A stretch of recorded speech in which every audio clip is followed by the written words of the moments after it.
நகம் பச்சை நகம், அடுத்தது சிகப்பு நகம். நாங்களாம் சின்ன பிள்ளைலாம் மூக்கில் நாக்கிலலாம் வச்சுக்கிட்டு பத்திரக்காளி மாதிரி அலைவோம். இப்போ நகமாக வச்சுக்கிட்டோம். இந்த இதை இப்படி சிவப்பாக இருக்கிறதுல பச்சை பக்கம் ஒட்டாது.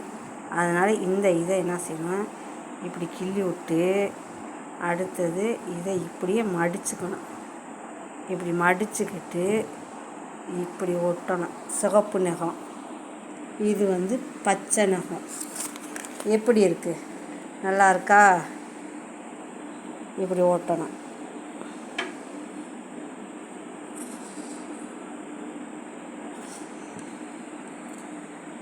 சிகப்பு நகம், பச்சை நகம். சிகப்பு நகம் எப்படி இருக்குது?